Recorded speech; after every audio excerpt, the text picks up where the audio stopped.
Energized Show, up the Irish.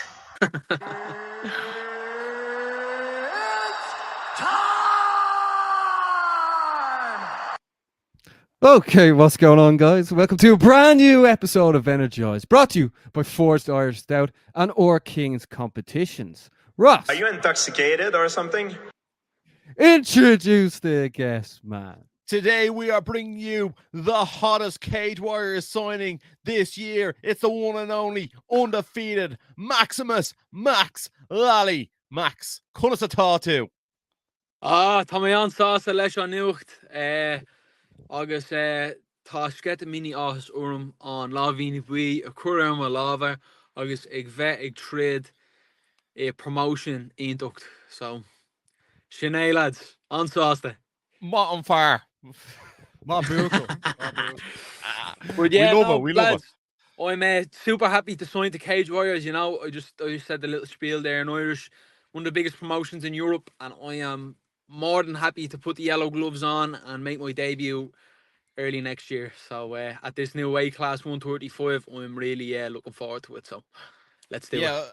I think we'll touch on that first. Obviously, put on those yellow gloves. Who reached out to your camp from Cage Warriors, and how excited were you to find out that deal was going to happen? So I put up an Instagram post, you know, after the news of Cage Legacy unfortunately having to stop their shows.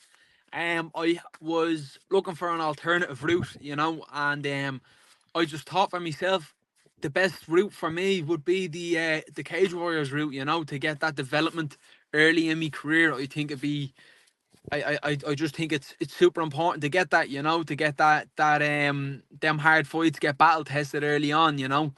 And I just think Cage Warriors is just the perfect promotion, the perfect platform for myself, you know, to build my brand and then to obviously cement myself under great top level competition, you know. So I made the post on Instagram. Ian Dean sent me a message. He said, "Get your people onto me." Of course, I sent them on Ross's number. but I got my manager to get onto him, and we got the contract inked up, and here we are, you know. So happy out. Yeah, absolutely. Ian Dean, top man. Does it feel good to have yourself and Conor McCarthy, obviously a good training partner of yours, both under that yellow glove banner? Does it feel like a new era of talent is coming in yet again for the yellow gloves? Of course, you know. I think as I said in my introduction video, I think this is definitely a there's obviously a few lads that are under the Cage Warriors banner, you know, that are super high level out with other gyms and stuff like that. But I feel like it's a new era for you know, let's say the early pros, you know, the people who have just kind of made their pro debuts coming in and are looking to establish themselves, you know, under the best competition there is to offer, you know. So I definitely do think that I just think that, you know, there's me and Conor, but I think there'll be plenty more to follow, you know. So it's great to be, you know, one of the first two to get our feet in the door, and let's see where it goes from there, you know. And then obviously, Max, the other thing is you've moved down to the bantamweight division, and with that we see you've installed a new sauna to the house. So tell us this, what was the reason you thought bantamweight's for you, and do you see yourself being able to stay there for a long period of time? I definitely think I'll be able to maintain bantamweight for this 5-fight deal I'm after signing 100%. I hear people, you know, when they're cutting weight, you know, the struggle to it, and I never have had that struggle. I fought at about 5 different weight classes all together throughout amateur and pro, you know, and you know, I think that at this level of competition you need to give yourself absolutely every advantage possible, you know, and that's what I'm doing. I'm only doing what everyone else is, you know. So I'm not cutting, believe it or not, I wouldn't be cutting a crazy amount of weight, you know, to get down there. But I'm looking forward to seeing what performances will be like. I'm doing test cuts at the moment now to get down to see how the performances is. A few people get brought in for spars, you know, after I get down to 135. And I'm looking forward to it, you know. I just think it's super exciting, a top level promotion, a new weight class, you know, the sky's the limit. Yeah, Max, was that important that you were going to fight a bantamweight, or did it matter with Cage Warriors? It didn't, you know. We initially approached Ian by saying, "Listen, we're looking at doing a test cut at 135 and having a fight outside of Cage Warriors at 135 before getting in there." That was the initial plan. But Ian said they'd be able to facilitate that, you know, because at the time I was still quite unsure if I could make the weight or not, you know. Now I'm quite certain that I 100% can. So it was nice to have that bit of you know, flexibility with them. And as I said, Ian was very very accommodating, saying that you know, we can provide that platform for you, you know, to make that debut at bantamweight. So for me, it was simply a no-brainer to take him up on that deal. So it was no, it was And Max, good. who's going to oversee that weight cut down to bantamweight? The king, the best kept secret in Irish MMA, Dr. John Connor, the legend himself. I think I've done so far with him now. I think this will be, I'll tell you now, 8, 9. This will be my 11th guided weight cut with him. You know, so 11 weight cuts. I would rather lose a fight than miss weight, lads. That's the God honest truth. I'd rather lose a fight than miss weight, and I'll never miss weight with this fella in my corner, you know. So performances are always up to par. Everything's structured, everything is done correct, and I think that is the most important. We are no longer amateur lads; we are professionals, so we carry on in that way, you know. So Yeah, fair play. Actually met John Connor. He helped Thomas Carty make his weight cut there last Friday. No bother, made it to heavyweight. yeah, no fella. Yeah, Thomas doesn't cut weight. Thomas doesn't cut weight. But no, John Connor, one of the best in the business, and I said it to him. I go, "Geez, you taking over the boxing game as well?" Because he's already started the MMA takeover. So that crowd he has down the ISI, he runs a tight ship there. So fair play to him. And obviously, he's a BJJ brown belt himself, so he knows the game. He does. He batters me every Saturday morning, lads. Before strongman, before the car park, you know. So nah, he's a great asset to myself, lads. Honestly, I don't think he gets half the credit that he deserves. But lads, he is honestly world class, and he'll be with me right up until I get towards the UFC title, you know. So I'm super fortunate to have him in me corner, you know. Yourself And even though he versus hates John. when go on, Baz. Yourself versus John should be the first fight in Cage Warriors. Speaking of the bantamweight division, do some amount of cut to get down to 135 anyway. Ross. Speaking of the bantamweight division, like, what do you sort of make of the Cage Warriors bantamweight division at the moment, Ross? Oh, me? Oh, sorry. Yeah. I thought you're. It's rare you ask me a question. I think the bantamweight division, like, look. Obviously, there's plenty of talent in there. There's plenty of bantamweights that we have available, and like, obviously, there's been people who fought at bantamweight previously who've gone on to do great things, like Caelan Lochran. But look, I think, Max, you're well suited to go in there and beat anyone. Not only like in the future, but today, I think you have the talent, you have the skill set to do it. And the other thing about Max Lally is the evolvement of the game that we see as well. So like we see you come on leaps and bounds each time, like the way you do your cross training in Nace, in Charlestown, with DCA, with Northside Jiu-Jitsu. Like there isn't a gym that Max Lally probably hasn't crossed in Ireland. It's incredible to see. So like I just think you're going to feel right at home in there. I think you look great with the yellow gloves on. I can't wait to see it. I think it's going to be absolutely incredible. And I think you're exactly where you need to be on the trajectory to the UFC. And I think that bantamweight division isn't ready for Max Lally. I think I can hear John crying beside you. Yeah, with the tears from his eyes. Yeah, well, look, I call a spade a spade. You know what I mean? Yeah. Like, obviously, Liam Gitten's out next gen. He's been around Cage Warriors for a long time. He's went and got the belt. But look, I don't think style-wise, like, that's a great matchup for him going against you. I actually think Quadrian, if that's how you say his name, who he's fighting next, who just won the prize fighter, I actually think he's actually probably the toughest fight in the division at the moment, if I'm being honest. And I'd agree with that, you know. And it's like, before I even signed this contract, lads, I train a lot, but what I do a lot more is I have my eyes on absolutely everyone. There's not one person in that division that I don't have my eye on. You know what I mean? And I hope that they're doing the same for myself, you know, because I know for a fact that, like, I've had high level fights in my amateur career, maybe not so much my pro career, but I know that I know that once I go under them lights and I get put against that type of opposition, I'm gonna shine. I'm gonna stand out, and I'm gonna stand out more than all these other lads, you know. So that's I think that's the most important thing, you know. When my back's against the wall and I'm against that high level opposition, I'm in them fights that this would be tough for Max, you know, this would be a tough match. That's when I'm at my best. That's when I come out with my best performances, you know. So that's something I'm really looking forward to, you know. I'm obviously really looking forward to getting in there, getting the first one out of the way.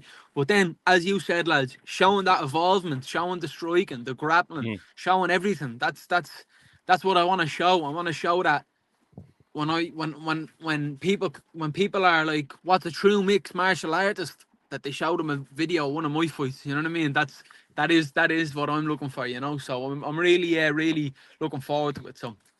Max, when can the people at home expect to see you wear the yellow gloves? So at the moment, I'm doing a test cut to 135, which I imagine will be done, I'd say, mid-November. And then what the plan is, I'm going over to Bangtown for 3 months to get a good, solid 3 months training in. And I'd imagine as soon as I'm back, start of April, mid-April, something will be announced, or maybe even before then, you know. So maybe there might be a homecoming, maybe not. I don't know, lads. So whatever comes, you know, I'll be there. I'll be ready, you know. So that's the most important thing. Well, obviously we saw James Sheen is injured, and he was out of his fight in, I think, was scheduled for November. So he's obviously got to come back, and obviously being the Cage Warriors welterweight champion, having him fight in Dublin would be nice with the belt. So I'd be all for it if that was the headliner and we got Max Lally on the card. And just to touch on your sort of comments earlier, Baz, just on the division, like you know, if you go through like the list of names in the division, like, you know, Lally versus Loof, Lally versus Maya, Lally versus Reese McEwen, like these are all fights that like get fans on the edge of the seats. These are all the ones that people want to see, and I'm sure these are the ones that Max Lally gets up out of the bed in the morning for. Get into the sauna for 100% in the sauna, boys. But like, that's the thing. Like, boys, they are my competitors now. You know what I mean? And it's and that's it. You know what I mean? I'm looking at them, and you know, they might know who I am now, but I promise you, in 2-3 fights they will.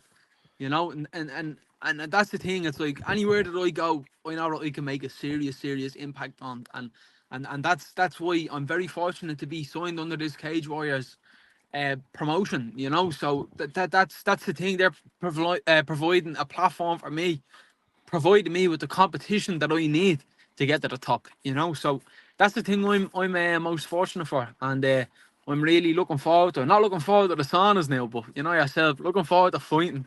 We'll do a podcast. We'll do a podcast in the sauna with you. See, the thing is, from the outside looking in, like the way so many fighters from Cage Warriors are now going on to the Contender Series or being assigned straight away to the UFC. Like Cage Warriors needed fresh new faces coming in, and the way that they just signed Connor a couple of weeks ago, who was meant to fight, but they couldn't get him an opponent, and now signing you as well. I know there's an abundance of Irish talent, but it just needed that more freshness, and I feel like they're doing that now. And even the announcement of Adam Cullen. He's fighting Harilla.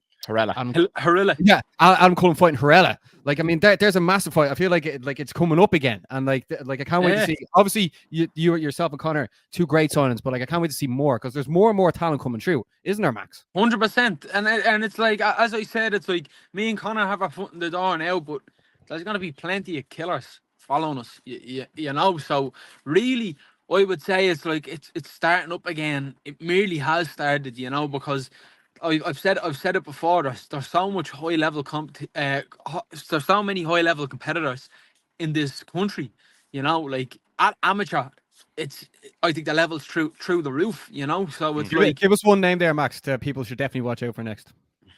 I'm gonna have to go with Alex Keola. I'm gonna have to go with him, you know. Kid's a killer. He's a killer, and he's 5-0, 5 finishes, an average fight time of 47 seconds, and he's that good that he has a taxi waiting outside for him 2 minutes after he fights. So straight to your sauna. That's it, straight to my sauna. But no, seriously, I could name loads off the top of my head, you know. James Slavin's a good one. He got a great win off the #1 UK in Ireland on Tapology. That was a great win. Damien McGuigan also had a great win. Fufu Farah's had a great fight with Oma Soliver. You have Ben Mahon as well. He's another young man that, you know, I think he's had 3 amateur fights so far, taking on Keane McCartan in I think it was his second or his third amateur fight, you know. A big step up for himself, and I thought he really showed his level in that fight, you know. Jordan Scully as well. He's another great training partner of mine, you know. So like you look at that row of names, and I really do think that these are names that could be on that Cage Warriors banner, if not UFC in a few years' time, and a lot sooner than you think. Like, it's like realistically, what I'm looking at now is it's like UFC is achievable in 2-3 years, and that's, if you were to say that to me maybe 2-3 years ago, I'd be like, oh, like it seemed like a lifetime away, but really I'm there. I just need to go in and do what I do and perform and show my level against this new, you know, wave of competition that I'll be facing, and I don't doubt myself at all to do it, you know. So I think the biggest thing for me now is just to get in there and keep that ball rolling. As soon as I do that, you know. Yeah, and it's good. And we're going to follow your trajectory live in UC Fight Pass. Max Lally, a man of the people there, shouting out all the future stars. That's what we want to see. That's what we want to see. That's but like it's you know, and Kurta said this to me a while ago, and I feel like I've always done it. But no matter who they are, no matter, you might have problems with them, you might not have problems, you back your own always. You know what I mean? Us Irish, there's not too many of us. There's 5-6 million of us, you know. But we back our own. You know what I mean? So no matter who is going out and fighting in any sort of competition, I always want to see an Irishman win abroad. You know, I always want to see an Irishman win. So that's the biggest thing. We back our own, lads. You know. Yeah. How was Ryan, by the way, when you met him? Lads, he's in absolutely great spirits. You know, he's still slagging the bollocks out of me like he always has been. You know, but I'm doing a few seminars for himself. You know, I have a date for Houlihan Martial Arts. I have a date for Era Grapple, Kieran Davern's gym, and I'm just discussing a date now with Northside Jiu-Jitsu and DCA as well, and I'll have a few more gyms to follow after that. But I'm going to be getting dates together for them, making a post and stuff like that, you know, to try to get a bit more money together for them. You know, Ryan, when I was a kid, gave me like an abundance of knowledge, you know, very, very, very knowledgeable person, you know, who was been through the game himself. And for me as a young kid, always kind of looked out for me, you know, and I won't forget that, you know. So I'll do anything I can to give Ryan a hand, you know. But I'm very, very fortunate to have him there as a friend of mine, you know. So yeah, shout out Kurta. What an absolute gent of a man. Max Lally on tour, baby. What an animal. Max, one last thing that I really want to touch on is obviously you're signed up to bantamweight division, but if the status for champ in Cage Warriors came around, is that something you jump at with both hands or with the double leg? 100%. Not a doubt in my mind. The lads actually on the L Triangle, they gave me a question there yesterday, and they're like, what would you rather, win the belt or get a call up for Contender Series or whatever? And I was like, I didn't really have an answer for them, you know. I kind of said, maybe in 2 years' time, I'll have this dilemma myself. But I think you have to assess the level, you know. And honestly, I think if I was to win that bantamweight belt and that featherweight belt was there, you know, it'd be a no-brainer, lads, you know what I mean, for myself to go up and do that, you know. But if the UFC came knocking, you know, I think a lot of it has to do with timing as well. But listen, if you win 2 Cage Warriors belts, you are undeniable, aren't you? You know, so obviously I'd love to do that, you know. Absolutely. Timing is everything, and that's something that, you know, you have to take into account for your career. One last thing on the Cage Warriors thing is obviously you've signed there. Ian Dean is known for being a brilliant matchmaker. He's also guided so many brilliant careers through. how happy are you now that like you're next to guaranteed to get fights? Because that's always been a struggle for you to get people to actually sign on the dotted line and say, yes, I will fight Max Lally on X date. Yeah, no, lads, it's. I'm very fortunate to be under one of the best matchmakers in the world. You know what I mean? You see the fights he puts together, and it's what the people want to see, and that's what we are in, lads. The entertainment business, and I am here to entertain. You know what I You mean? can say that again. So It's in the name, Maximus. Are you not entertained? Maximus, that's it, boys. That's it. Yeah, now that's So, fucking energized, bud. Yeah. That's energizing. But no, seriously though, as you said, it has been a struggle, you know, in my first few fights. But I feel like now that I am in a serious pair of hands, you know, so Yeah. I'm ready. You know what I mean? I'm ready for the step up, and I'm looking forward to it. You know, so No, No, absolutely buzzing for you. Absolutely. Yeah. And Does look, Does what your dad want to say it before we wrap things up? yeah. Stay energized. I love it. I love it. But Max, woke look, me up, lads. Flash it out. that's what our podcast does. It puts people to sleep. The energized part is it's sarcastic. So Very Max, sarcastic. just want to say thanks a million for joining us. Thanks a million for time. Congratulations. Obviously, we've said it to you off air, but want to say it to you on air as well. Best luck with your training over in Thailand. Take it easy on Volkanovski this time, will you? Give me best boys. Come here, lads. Before you go, big shout out to Deco Kenna. He's going through a tough time at the moment. The show is kind of up in the air.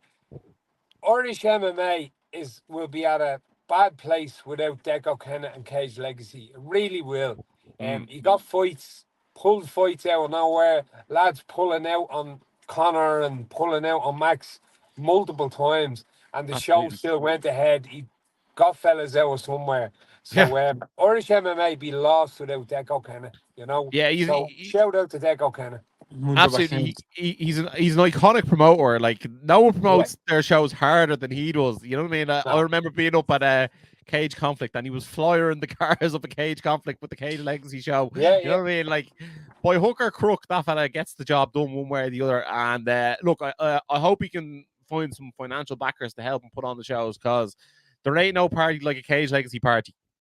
100%. And then realistically, at the moment as well, we've that elite fighting championships down in Cork. But all the promotions now are up north.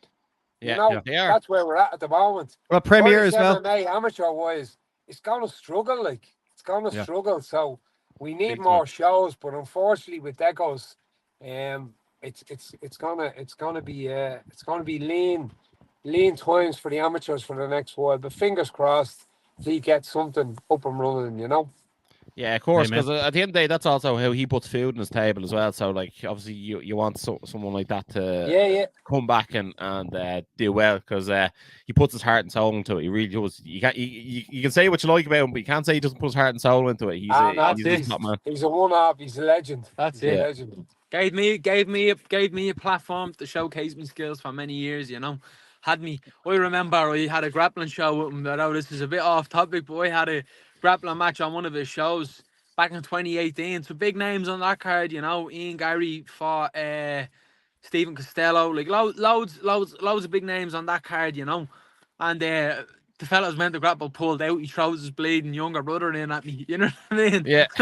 like just always had a replacement. You know what I mean? So like he is some promoter, and I wish him nothing but the best. You know. Well, maybe he could look at doing like a Cage Legacy grappling show or something like that to come back with something like that. Well, something where obviously you don't have the medical expenses, etc., on that side, and see where you can 100%. 100%. No one promotes harder. I'd love to see it. And I hope you're keeping well, Deco, as well, if you see this, because we haven't actually heard too much from you since that's gone down. So just we'll check in. I'll actually send him a message after this just to make sure all's good on his end. Yeah, some upcoming Irish MMA events as well, by the way. Cage Conflict and Clan Wars about going down November 2nd. We spoke about this. Like, it would have been ideal if they weren't on the same day. November 17th, Cage Gladiators. And November 23rd, Chaos Fighting Championships. As mentioned, December 1st, Evolution FC going down Tullamore. And December 8th, your Fighting Championships. I'm looking forward to that. Becky McLean. We're Cage Conflict. We'll be at Cage Conflict. I'm really looking forward to the pro debuts of Mario and Corey. Really looking forward to How that could one. you not like? That's a great fight. That's a great fight. I'm really looking forward to that one. And then Shando and Liam always put on bangers and shows. yeah, Shannon Yeah, and Pat, yeah. Yeah. So they always put on great matches. The And Devonish is iconic. that's it. It is. It's a great spot for a It's few. like a nightclub with a row, isn't it? Yeah. There's only ever been two. There's only been ever two sellouts though. Max Lally versus Tiernan Lochran and the Pleasure Boys. There's a Nixer. There's a Nixer there for Deco. Delta. Oh, stop the lights. Max, Thanks Max, a million for your time. Yeah, Max. Anything else you want to say before we wrap things up, bud? Just to stay energized, enjoy our day. August down to Europe, piece of Gael get a lowered in you. August Shinay. There you Mob go, boys. welcome. And if you're wondering, Mick Collins giving out free Irish lessons on the side. Well, Max, thanks a Well million done. for your time, bud. And we'll have you on All the again before your Cage Warriors debut. Perfect, lads. Look after yourselves. Thanks so much for having me on. Energized Show, up the Irish. So, Ross, that was Max and John Lally. Yeah, you up the Lallies, legends of the game, and only just starting really. Max Lally, he's going to go on and do incredible things in his career. He really will. Yeah, no, it was cool when I asked who do you see being next signed, and then he gave us the list. I wasn't expecting that. Not many people shout out more than one person. Yeah, exactly, and also like not people directly from their gym as well. So that's cool to see. That's why people love Max Lally. He's a man of the people. Yeah, and congratulations, Cage Warriors. You got a great sign in there, and as well as Conor McCarthy as well. Yeah. Ross, over the weekend, the UFC was back. It was in Paris, France. In the main event, Moicano beat Benoit Saint-Denis, and you predicted this thing. Yeah, I just thought, I feel like Moicano is on fire at the moment, and I just think his wrestling, jiu-jitsu, and his striking is just like perfectly becoming very well rounded, and also like he's a character that the fans can get behind. Like he's got it all. Like for someone where English isn't their first language, like he's got it on the mic. You know, he's got it in the cage. He's in exciting fights, and he has the promo skills to get the job done. I think he's going to be main event Money Moicano going forward. And I know we're put out a poll saying, you know, who's going to fight next, Paddy Pimblett or Dan Hooker. Made my life easier because if you follow the show on Instagram, you'll know that we always put out the poll after the main event each UFC, and he gave us the two options. But I actually think what I want to see is Conor McGregor's return in the main event, Conor McGregor versus Dan Hooker, and the co-main event 5 rounds, Renato Moicano versus Paddy Pimblett, and the winners of those two fights fight each other. That's very interesting. Would you watch? Yes or no? Yeah, would that be a pay-per-view against Dan Hooker? Yeah, obviously. It's Conor McGregor. Okay, yeah. But speaking of Conor, before we get into this weekend's UFC 307, Conor did a live stream for Jewel Bits, I think it was. Yeah, and I think so. Yeah, but he was also like getting stuck into Forged Irish Stout, the smoothest, creamiest stout in the game, and Mike Tyson's Kush with Ross. What did you make of the live stream? Like, I didn't get to see the full thing, but I got to see some clips, and I got to see a good few clips. Yeah, it looked like a good party. It looked like a good party, but I think he said at one stage he was like, "I'm in some random gaff here," type thing. Like it looks like he just rocked up somewhere, and that's what went down. Look, Conor's a wild man. Like, you know, he was obviously calling out Chandler again. He was doing a bit of shadow boxing. He was necking the cans of Forge Irish Stout. You know, he was just being Conor, to be honest. Look, I don't think fans are going to be like, "Oh, he's coming back soon" when they see him doing that. But look, leave him at it. You know what I mean? Like he obviously got paid an absolute rake load to do that, or either that or he has a partnership with that company. So look, we just want to see the Mac back in the cage. So Dana, if you're listening, and I know you're an avid Energized fan now with glasses, yeah, if you can get the Mac back in the octagon sooner rather than later, it'd be greatly appreciated. I think UFC 312. Let's make it happen. Well, when's that? February, I think. Really, yeah. That'd be very interesting, man.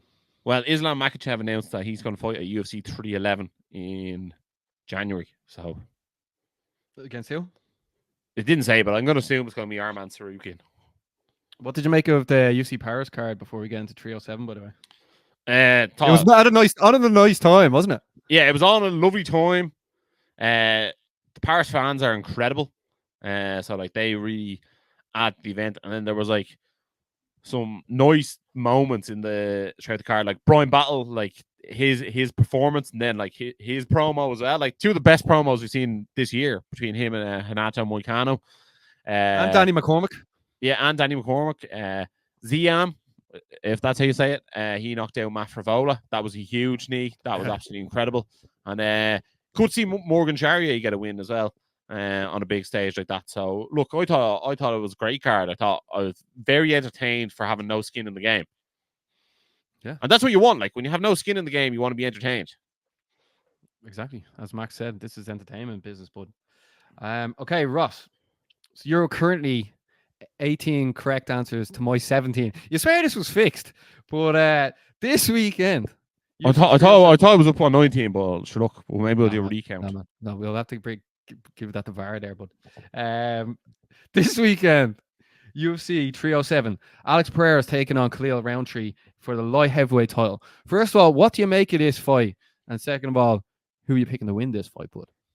I thought it was strange that Ankalaev didn't get the title shot, but stylistically, this is an absolute banger. But you can't pick against the aura of Alex Pereira these days.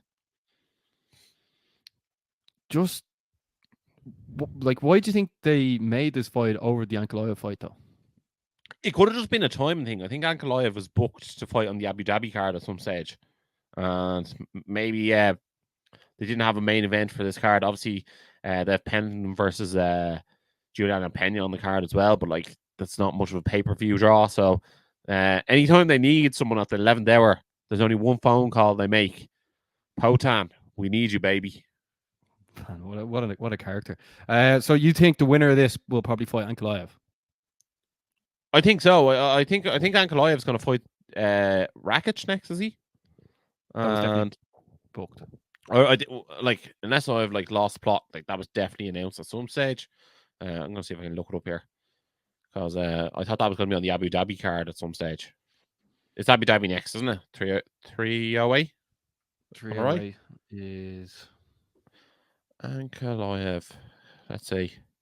I haven't. Yeah, 308. 308 is Topuria and Max Holloway. Ankalaev is yeah, fighting Rakic at the Topuria Holloway card. There we go. I knew I wasn't losing my marbles. Yeah. When the red light for recording is on, you question yourself whether you're correct or not. And those red lights, they'll turn any man crazy. Then in the co-main event, Raquel Pennington, the champ, is taking on Juliana Pena.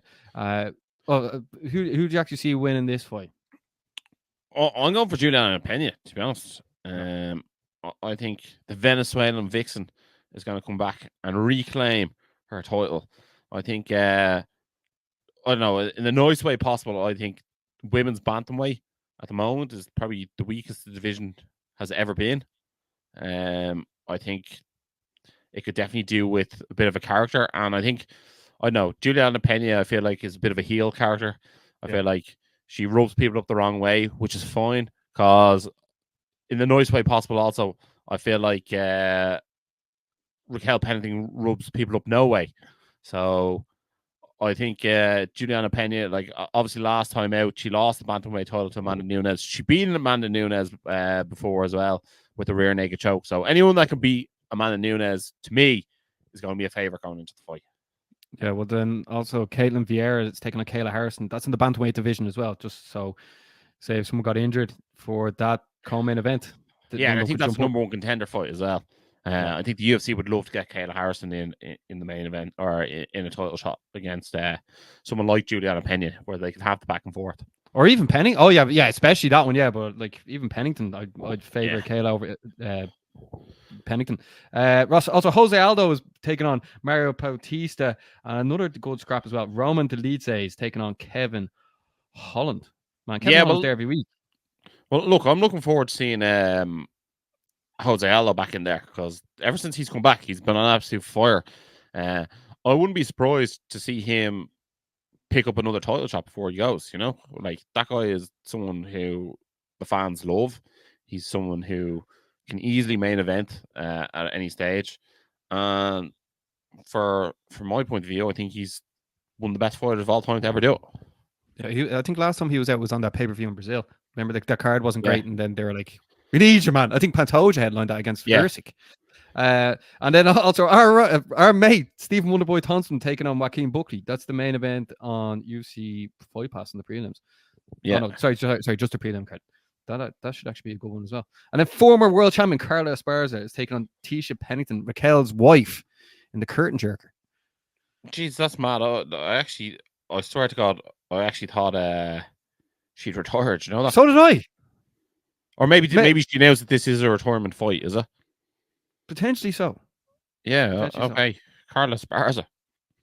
Although it's sort of like the way when we had Callum on the show, he was saying like he's there with his missus training. Sorry, who's his girlfriend again?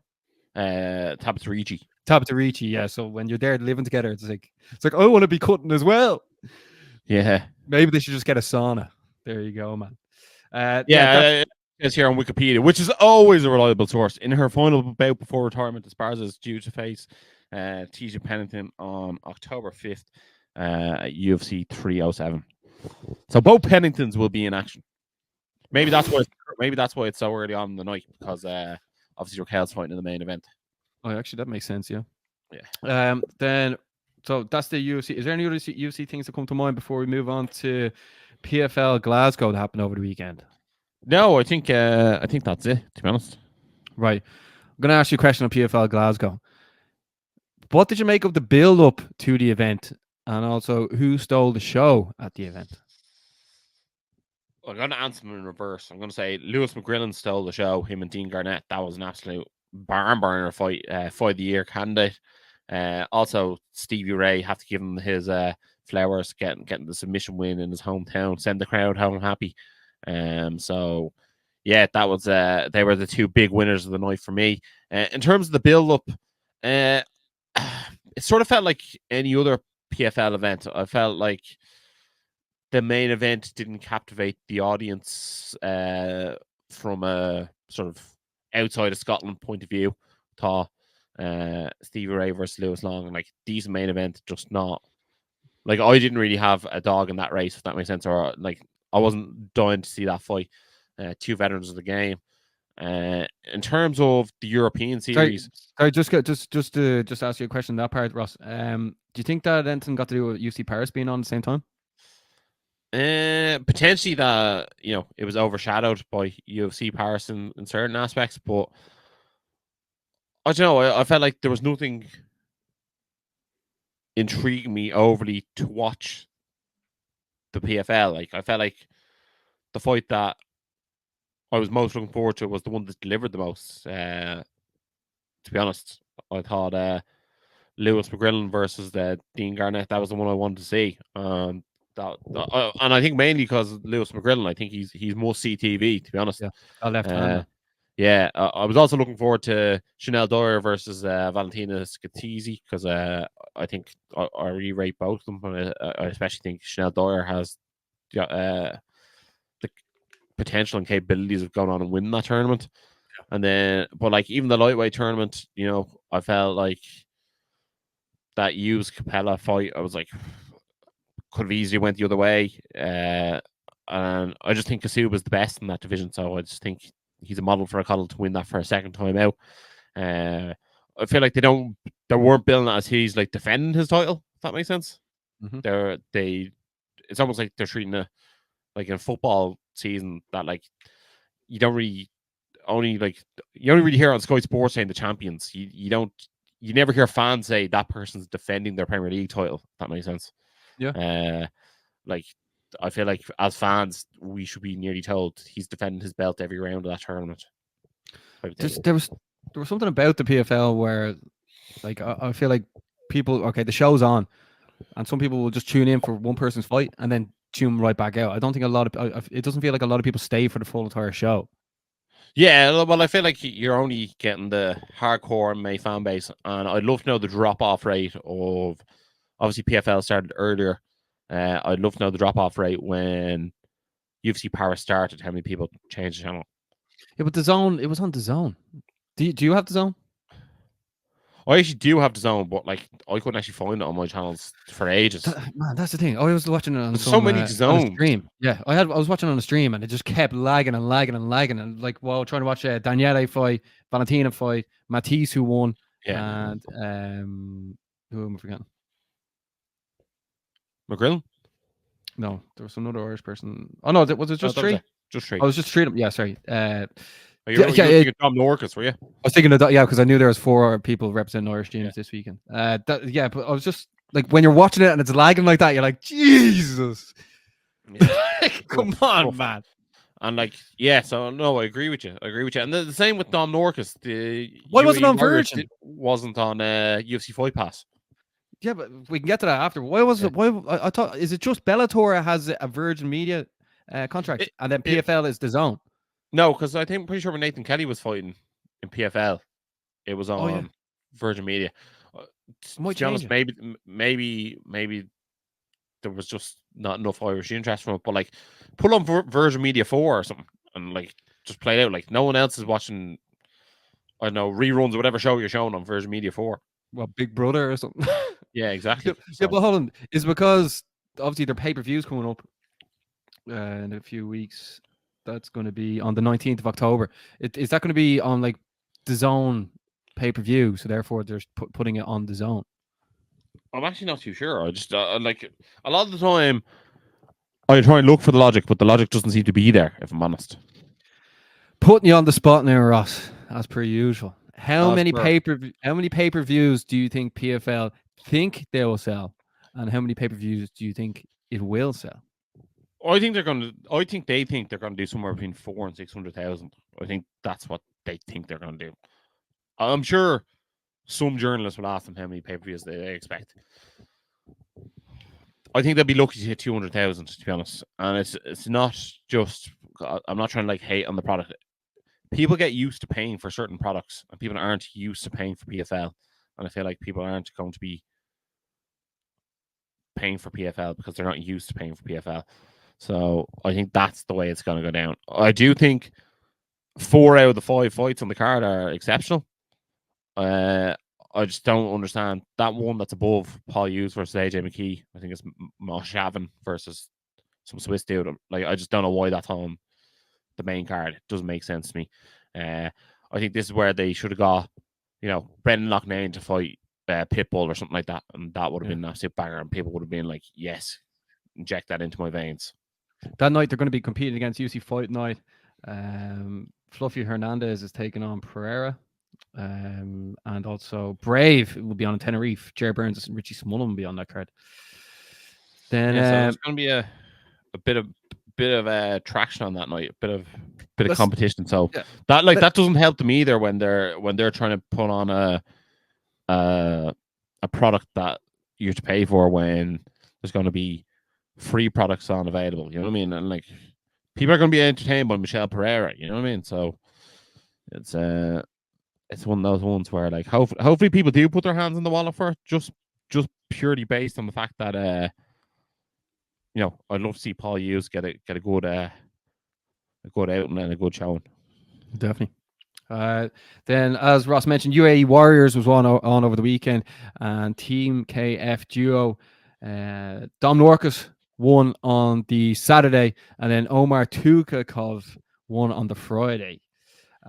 Ross, this weekend, I know it's UFC 307. It's going to be some decent scraps, but Team Tars' very own Arm McIlvany McDonald is fighting on PML 11, and he is the only Irish person fighting this weekend. And also, shout out to Shane McDonald. He's having his 40th in the Black Forge Inn this Saturday. Make sure to get down there. Ross, I think that sort of wraps up all the absolute carnage of MMA this week and from last week. Before we wrap things up, it's great to have Max Lally on. I'm actually really happy the way Cage Warriors are making these moves now, because as I said, some like most of their stars are now going on to the UFC, or even like knocking on the door of the UFC, and then just they needed something fresh to come in, and it seems like they're doing it. Yeah, absolutely. And like, look, it's always good to freshen things up, no matter what you're doing in life. That's what people want to see. You know what I mean? They want to see that freshness added to it. So I'm here for it, Basmo. Yeah, of course. Like it just makes it way better crack when we're covering it. Next weekend, UC Fight Night Royval versus Tayyara. Octagon will be on as well. Shamrock and Will Fleury will be on that card. BKFC Marbella. I can't wait to see that go down. If you haven't seen our interview with the owner, founder of BKFC, the Dave CEO Feldman. of Violence, Dave Feldman. Get on it. If you haven't seen that, make sure to check that out. I pissed him off asking what happens if it rains in Marbella. Jeez, I nearly got thrown off the show, Ross. And then Grapple Kings Open is on that weekend as well. And Better BF against Bivol is going down as well. Ross. It's all going down in the land of combat sports, Basmo. Yeah, and we will have a very special guest on the show for that one as well. Ross, is there anything else you want to say before we wrap things up, bud? No, I just want to say thanks a million for everyone who's continuing to support us, continuing to show for us. We really appreciate it. If you can, find it in your heart to like, share, and leave a comment. We really appreciate it. Share it to a friend. Share it to a friend. And as always, stay energized. Energized Show, up the Irish. Been sussing you guys a couple of times. I've seen a couple of clips. I think you've done some interviews with Dylan Moran and that I saw. So keep going, keep up the good work, guys.